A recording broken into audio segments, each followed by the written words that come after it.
Break के बाद एक बार फिर से आप सभी का स्वागत है।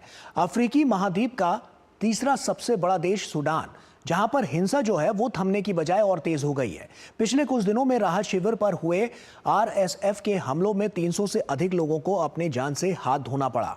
हिंसा की वजह से शुरू हुआ विस्थापन का दौर जारी है, जिसे लेकर संयुक्त राष्ट्र ने इसे दुनिया का सबसे बड़ा मानवीय संकट करार दिया है। एक रिपोर्ट देखिए।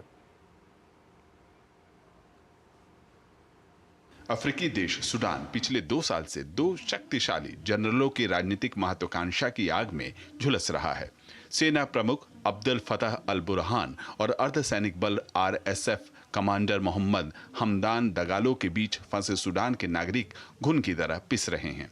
लंबे समय से राजनीतिक अस्थिरता, सैन्य संघर्ष और आंतरिक टकराव से जूझ रहा सूडान का गृह युद्ध अब तीसरे साल में प्रवेश कर चुका है, लेकिन जंग थमने के बजाय और भी भीषण होती जा रही है। आरएसएफ ने विस्थापितों से भरे एक शिविर पर भयानक हमला कर 300 से अधिक लोगों की हत्या कर दी। मरने वालों में 10 सहायता कर्मी भी शामिल हैं। संयुक्त राष्ट्र की माने तो अब तक 1 करोड़ 30 लाख लोग विस्थापित हो चुके हैं, जबकि सिर्फ 2 दिनों में 80,000 से अधिक लोगों को घर बार छोड़ना पड़ा है। अधिकतर लोगों ने सूडान के पड़ोस स्थित देशों में शरण ली है। मानवाधिकार के घोर उल्लंघन की दास्तान हर तरफ बिखरी पड़ी है। यौन उत्पीड़न को हथियार के तौर पर इस्तेमाल किया जा रहा है।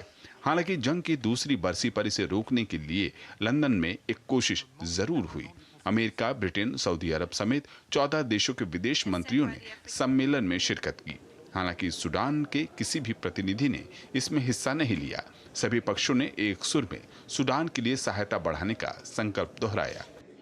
दरअसल 15 मार्च 2023 में राजधानी खार्तूम से शुरू हुई जंग पूरे देश में फैल गई और अफ्रीका का तीसरा सबसे बड़ा देश मानवीय संकट से कराहने लगा। बुरहान और दगालो कभी एक दूसरे के बेहद करीबी थे। 2019 में लंबे समय तक राष्ट्रपति रहे उमर अल बशीर को सत्ता से हटाने के लिए एक साथ काम किया था।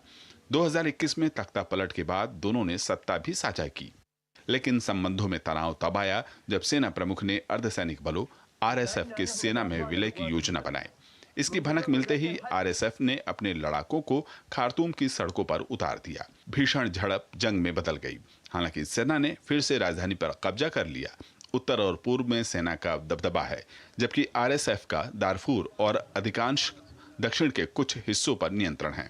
इस बीच यूएई पर चाड़ के जरिए आरएसएफ को हथियार पहुंचाने के आरोप लगे हैं। हालांकि यूएई इन आरोपों को खारिज करता है। अब सेना ने अंतर्राष्ट्रीय कोर्ट का दरवाजा खटखटाया है। यूक्रेन और गजा जैसे संकटों पर चर्चा तो होती है, लेकिन सूडान पर वैश्विक चुप्पी इस मानवीय त्रासदी को और बढ़ा रही है। तो स्थिति क्या ऐसी रहने वाली है या आगे कुछ बड़ा परिवर्तन हो सकता है? संजय कुलकर्णी जी लगातार हमारे साथ जुड़े हुए हैं। संजय सर, आप ही का रुख कर रहा हूं। और ये जो दंश है जो साफ तौर पर अभी सूडान पर देखने को मिल रहा है, यहाँ के लोगों को पर देखने को मिल रहा है, राजनीतिक महत्वाकांक्षा की जब हम बात करते हैं तो लंदन में जो बैठक हो रही है उसका कितना बड़ा प्रभाव यहाँ पड़ता हुआ नजर आएगा और क्या स्थिति ऐसी रहेगी कमोवेश, या आने वाले समय में कुछ बदलाव देखने को मिल सकता है?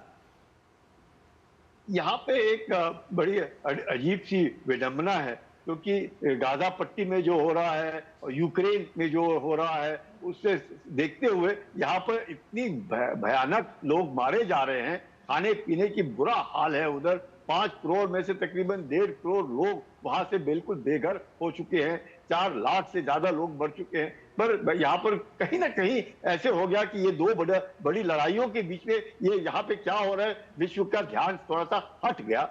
और लेकिन अब जिस तरीके से लंदन में 20 देश मिलकर के कहीं ना कहीं इस ह्यूमैनिटेरियन क्राइसिस को दूर करने के लिए, क्योंकि अधिकतर यहाँ पे जो औरतें हैं उनके साथ बहुत बुरा व्यवहार किया जा रहा है। और खासकर जो ये रैपिड सपोर्ट फोर्स है आरएसएफ, जो पैरामिलिट्री फोर्स है, जो कि सूडान आर्म फोर्सेस से थोड़ा सा हट करके, लेकिन 2 दोस्त जो आपस में अब दोस्ती नहीं रही, और बशीर जो उनकी, जिसको दोनों ने मिल करके वहां से सत्ता से हटाया, बशीर ने ही ये जो रैपिड सपोर्ट फोर्स के आरएसएफ के जो आज इंचार्ज है, जिसे हमीदी बोलते हैं, उनके पास दरफूर था और दरफूर में सोना है। और वो सोने के कारण इनको काफी सपोर्ट मिला और इस प्रकार से बड़ा एक पैरामिलिट्री फोर्स खड़ा कर सके हैं। तो कौन अब सत्ता की जो लड़ाई है जिसमें सूडान की जो आर्म फोर्सेज है, एसएएफ है, उन्होंने खार्तूम पे कब्जा जमा रखा है, लेकिन दारफूर में जो जिस प्रकार से लोग खाने पीना मुश्किल और कैंप में जो जमजम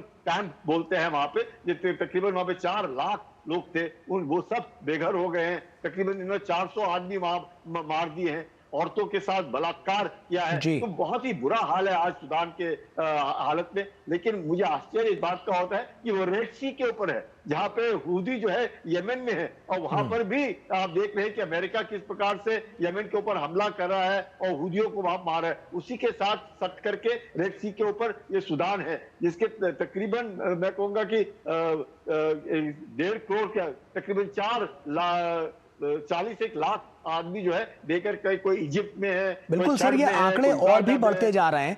1.25 करोड़ से ज्यादा लोग ऐसे हैं जो विस्थापित हुए हैं। ऐसे में अगर हम इंटरनेशनल फोरम की बात करें तो 2 साल इस बात को हो चुके हैं और लगभग 2 साल पूरा हो चुका है। तो साफ तौर पर जब हम इस ओर देख रहे हैं तो अभी तक कोई एक्शन क्यों नहीं लिया गया किसी भी तरह से, या कोई मानवीय पहलुओं को देखते हुए भी क्या अभी तक इसमें बीच बचाव के लिए कोई बड़े निर्णय लिए जा सकते हैं?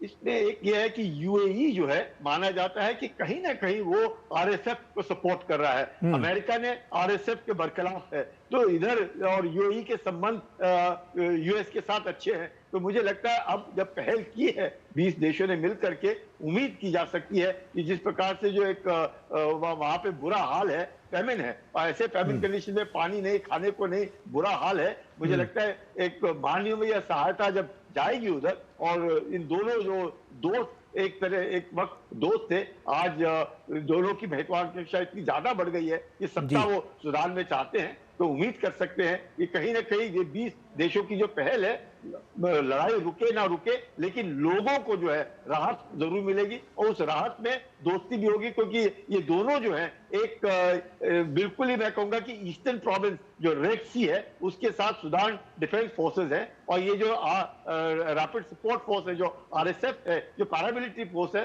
वो नीचे की तरफ है, साउथ ईस्ट की तरफ है। तो दोनों के अलग अलग गुट है सूडान के अंदर और अलग अलग जगह है। तो मुझे लगता है कहीं ना कहीं दोनों गुटों के बीच में कहीं ना कहीं जो पहल की जा रही है, 20 देश अगर पहल कर रहे हैं तो उम्मीद कर सकते हैं कि वहां पे शांति बहाल होगी।